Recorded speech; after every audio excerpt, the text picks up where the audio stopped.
നിങ്ങൾ എപ്പോഴെങ്കിലും ചിന്തിച്ചിട്ടുണ്ടോ, ഒരുപോലെ ചെണ്ടകൾ ഉണ്ടായിരുന്നിട്ടും പല ചെണ്ടയ്ക്കും പല ശബ്ദങ്ങളാണ്? എന്തുകൊണ്ടാണ് അങ്ങനെ വരാൻ കാരണം? വളരെ കൗതുകരമായിട്ടുള്ളൊരു ടോപ്പിക്കാണ് ഇന്ന് നിങ്ങളുമായിട്ട് ചർച്ച ചെയ്യുന്നത്. ചെണ്ട വിശേഷങ്ങൾ എന്ന 100 എപ്പിസോഡ് അടങ്ങിയ വീഡിയോ സീരീസിന്റെ 4ാമത്തെ എപ്പിസോഡാണ് ഇന്നത്തെ video. It's me doctor Prasood Gurukripa. Welcome to our another video.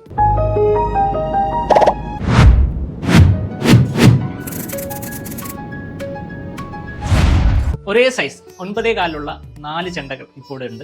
ഓരോ ചെണ്ടയ്ക്കും ശബ്ദ വ്യത്യാസങ്ങളുണ്ട്. എന്തുകൊണ്ടാണ് ആ ശബ്ദ വ്യത്യാസങ്ങൾ വരുന്നതെന്ന് നമുക്ക് നോക്കാം. അപ്പോൾ അതിലേക്ക് കടക്കുന്നതിന് മുമ്പ് ഫിസിക്സ് അഥവാ ഭൗതിക ശാസ്ത്രം, അക്വസ്റ്റിക്സ് അഥവാ ശബ്ദശാസ്ത്രം, മെറ്റീരിയൽ സയൻസ് അഥവാ വസ്തുശാസ്ത്രം, ഇവയെപ്പറ്റി കൂടി നമ്മൾ സംസാരിക്കേണ്ടതായിട്ട് വരും. ആദ്യമായി നമ്മൾ സംസാരിക്കുന്നത് മരത്തിന്റെ ഡെൻസിറ്റി അഥവാ സാന്ദ്രതയെ പറ്റിയാണ്. നമ്മുടെ ഒരു ചെണ്ടയുടെ കോർ പാർട്ട് എന്ന് പറഞ്ഞാൽ ഉറപ്പായിട്ടും അതിനകത്ത് ഉപയോഗിച്ചിരിക്കുന്ന മരം തന്നെയാണ്. നമ്മൾ സാധാരണഗതിയിൽ ഉപയോഗിച്ച് വരുന്നത് ജാക്ക് ഫ്രൂട്ട് ട്രീ ആണ് അഥവാ പ്ലാവ് മരമാണ്. എന്തുകൊണ്ട് പ്ലാവ് ഉപയോഗിക്കുന്നു എന്നുള്ളത് ഉറപ്പായിട്ടും അടുത്തൊരു വീഡിയോ കണ്ടന്റ് ആയിട്ട് നമുക്ക് ചെയ്യേണ്ടതായിട്ട് വരും. അത് അത്രയ്ക്കും സംസാരിക്കാനായിട്ടുണ്ട്. ഇവിടെ നമ്മൾ പറയുന്നത് ഒരേ മരത്തിൽ നിന്നെടുത്ത ഡിഫറൻറ്റ് കുറ്റികൾക്കും സാന്ദ്രത വ്യത്യാസമായിരിക്കും. ആ ഓരോ സാന്ദ്രതയ്ക്കും അനുസരിച്ചും അതിനകത്തൂടി ശബ്ദം കടന്നു പോകുന്നതിലും വ്യത്യാസം വരും. അതുകൊണ്ട് തന്നെ അതിനകത്തുനിന്നുണ്ടാകുന്ന സൗണ്ടുകൾക്ക് ഉറപ്പായിട്ടും വേരിയേഷൻ ഉണ്ടായിരിക്കും. രണ്ടാമതായിട്ട് നമ്മൾ സംസാരിക്കേണ്ടത് ഉറപ്പായിട്ടും ചെണ്ടയുടെ തോലിനെ പറ്റിയാണ് അഥവാ തുകലിനെ പറ്റിയാണ്. വളരെ മില്ലിമീറ്റർ വേരിയേഷൻ ഉള്ള തിക്നെസ് വ്യതിയാനം പോലും ചെണ്ടയുടെ ശബ്ദത്തെ ഉറപ്പായിട്ട് സ്വാധീനിക്കും എന്നുള്ളതാണ്. മൂന്നാമതായിട്ട് നമ്മൾ സംസാരിക്കേണ്ടത് നമ്മൾ ലെതറിന് അല്ലെങ്കിൽ തുകലിന് കൊടുക്കുന്ന ടെൻഷനെ പറ്റിയാണ്. നിങ്ങൾക്ക് അറിയുന്ന കാര്യമാണ്, നമ്മൾ ചെണ്ട ടൈറ്റ് ചെയ്യും തോറും, അതായത് മുറുക്കും തോറും ചെണ്ടയുടെ ശബ്ദം കൂടുതലായിട്ട് തെളിഞ്ഞു വരുന്നതായിട്ട് കാണാം. അതെങ്ങനെ വരുന്നു എന്ന് വെച്ചാൽ നമ്മൾ ഈ ലെതറിന് കൊടുക്കുന്ന ടെൻഷൻ അനുസരിച്ച് ലെതറിന് പ്രകമ്പനം ചെയ്യാനുള്ള കഴിവ് കൂടി വരും. അതിനനുസരിച്ച് സൗണ്ട് കൂടുതലായിട്ട് കേട്ട് തുടങ്ങും എന്നുള്ളതാണ്. നമ്മൾ ടൈറ്റ് കുറയ്ക്കുന്നതനുസരിച്ച്, അതായത് ചെണ്ട കുറച്ച് ലൂസായിരിക്കുന്ന സമയത്ത് ഗാംഭീര്യമുള്ള സൗണ്ടുകളാണ് കേൾക്കുന്നത്, അതായത് ബേസ് ടോണിലുള്ള ശബ്ദമായിരിക്കും കേൾക്കുന്നത്. അപ്പോൾ നമ്മൾ കൊടുക്കുന്ന ടെൻഷൻ അഥവാ എത്രത്തോളം ചെണ്ട ടൈറ്റ് ചെയ്യുന്നുണ്ട്, ലെതറിന് എത്രത്തോളം ടെൻഷൻ കൊടുക്കുന്നുണ്ട്, അതിനനുസരിച്ചും സൗണ്ട് വേരിയേഷൻ വരും എന്നുള്ളതാണ്. നാലാമതായി പറയേണ്ടത് ഹ്യൂമിഡിറ്റി അഥവാ ഈർപ്പത്തെ പറ്റിയാണ്. ഈ തുകൽ അല്ലെങ്കിൽ തോലിനൊരു പ്രത്യേകത ഉള്ളത് എന്താണെന്ന് വെച്ചാൽ അത് അന്തരീക്ഷത്തിലുള്ള ഈർപ്പത്തെ ആഗിരണം ചെയ്യും. നമുക്കറിയാം, മഴക്കാലങ്ങളിൽ ചെണ്ട വളരെ നല്ല ശബ്ദങ്ങളല്ല പുറപ്പെടുവിക്കുന്നത്, സൗണ്ട് വളരെ കുറവായിരിക്കും. വേനൽക്കാലം ആവുന്തോറും ശബ്ദത്തിൽ തെളിവുണ്ടായി വരുന്നതായിട്ട് നമുക്കറിയാം. ഇതിന് പ്രധാന കാരണം എന്ന് പറഞ്ഞാൽ ഈ തുകൽ അന്തരീക്ഷത്തിലുള്ള ഹ്യൂമിഡിറ്റി അല്ലെങ്കിൽ ഈർപ്പം ആഗിരണം ചെയ്ത് വെക്കുന്നതാണ്. അതുകൊണ്ടാണ് മഴക്കാലങ്ങളിൽ ചെണ്ടയ്ക്ക് നമുക്ക് ഫംഗസ് വരുന്നതായിട്ടൊക്കെ കാണാൻ പറ്റും. അപ്പോൾ ഇതും ഒരു പ്രധാന ഘടകം തന്നെയാണ്. അടുത്തത് നമ്മൾ സംസാരിക്കേണ്ടത് ചെണ്ട കോലിനെ പറ്റിയാണ്. കോലും ഒരു പ്രധാന ഘടകം തന്നെയാണ്. ഇപ്പോൾ നമുക്ക് ഒരേ മരത്തിലെ കോലാണെങ്കിൽ പോലും അത് ഡിഫറൻറ്റ് ടോൺ കേൾക്കുന്നതായിട്ട് നമുക്ക് മനസ്സിലാവും. ഇപ്പോൾ നമ്മൾ ഈ ഫൈനലി വീഡിയോയുടെ അവസാനം ഈ ചെണ്ടയിൽ വായിച്ച് കാണിച്ചു തരുന്നുണ്ട്, അതിൻ്റെ ഫ്രീക്വൻസി നിങ്ങൾ കാണിച്ചു തരുന്നുണ്ട്. അപ്പോൾ ഒരേ കോലാണെങ്കിൽ പോലും പല തോലിലും പല സൗണ്ടാണ് കേൾക്കുന്നത്. അപ്പോൾ ഒരേ കോല് കൊണ്ട് വായിച്ചത് കൊണ്ട് ഒരു ശബ്ദം കേൾക്കണമെന്നില്ല. അതുപോലെ തന്നെ ഒരേ ആള് ഡിഫറൻറ്റ് ചെണ്ടയിൽ വായിക്കുമ്പോഴും ഡിഫറൻറ്റ് ടൂണാണ് കേൾക്കുന്നത്.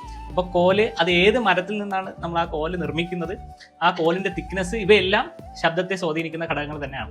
വളരെ രസകരമായിട്ടുള്ള മറ്റൊരു കാര്യം കൂടി നിങ്ങളുമായിട്ട് ഷെയർ ചെയ്യാനുള്ളത്, നമ്മൾ വാസ്തവത്തിൽ ചെണ്ടയിൽ ഒരു ബീറ്റ് വായിക്കുന്ന സമയത്ത് അവിടെ ഒരു ശബ്ദം മാത്രമല്ല കേൾക്കുന്നത്. അടിസ്ഥാന ആവൃത്തി അല്ലെങ്കിൽ ഫണ്ടമെന്റൽ ഫ്രീക്വൻസിയോടൊപ്പം ഒരുപാട് ഓവർ ടൂണുകളും അവിടെ പ്രൊഡ്യൂസ് ചെയ്യുന്നുണ്ട്. ഈ ഓവർ ടൂണിലുള്ള വ്യത്യാസമാണ് ഓരോ ചെണ്ടയുടെയും ശബ്ദ വ്യത്യാസത്തിന് പ്രധാന കാരണം. എന്താണ് ഈ ഫണ്ടമെന്റൽ ഫ്രീക്വൻസിയും ഓവർ ടൂണും നമുക്ക് നോക്കാം. നമ്മൾ ചെണ്ടയിൽ ഒരു ബീറ്റ് വായിക്കുന്ന സമയത്ത് ആദ്യം കേൾക്കുന്ന ആ ശബ്ദമില്ലേ, അതാണ് ഫണ്ടമെന്റൽ ഫ്രീക്വൻസി അഥവാ അടിസ്ഥാന ആവൃത്തി എന്നുള്ളത്.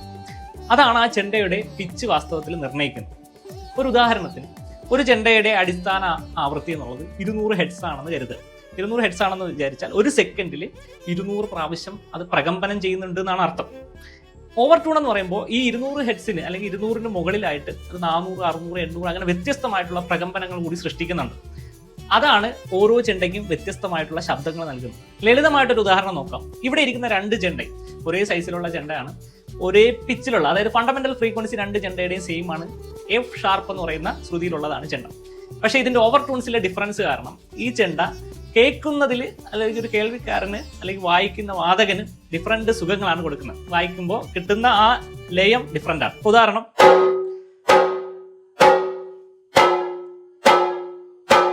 ഈ രണ്ടും ഒരേ പിച്ചാണെങ്കിൽ പോലും ഇതിൽ വായിക്കുമ്പോൾ കിട്ടുന്ന സുഖം ഡിഫറൻ്റ് ആണ്.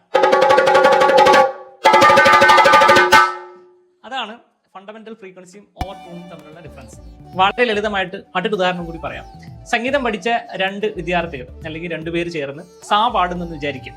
2 പേരും ഒരുപോലെയാണ് സാ പാടുന്നതെങ്കിൽ പോലും, 2 പേരെ ഫണ്ടമെന്റൽ ഫ്രീക്വൻസി ഒരുപോലെ ആണെങ്കിൽ പോലും അവരുടെ ഓവർ ടൂൺസിലുള്ള ഡിഫറൻസ് കാരണം ആരാണ് സാ പാടുന്നത്, ഓരോരുത്തരെയും സൗണ്ട് നമുക്ക് വ്യക്തമായിട്ട് തിരിച്ചറിയാൻ പറ്റും. നിങ്ങൾക്ക് ഇത് ശ്രദ്ധിച്ചാൽ മനസ്സിലാവുന്നതാണ്. അപ്പോൾ ഓരോ ചെണ്ടയ്ക്കും വ്യത്യസ്തമായ ശബ്ദങ്ങൾ ഉണ്ടാകാൻ കാരണം എന്താണെന്ന് നിങ്ങൾക്ക് മനസ്സിലായി കാണുമെന്ന് വിശ്വസിക്കുന്നു.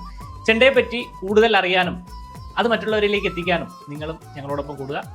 അടുത്ത വീഡിയോയിൽ മറ്റൊരു വിഷയവുമായിട്ട് നമുക്ക് വീണ്ടും കാണാം. അതുവരേക്കും ഗുഡ് ബൈ.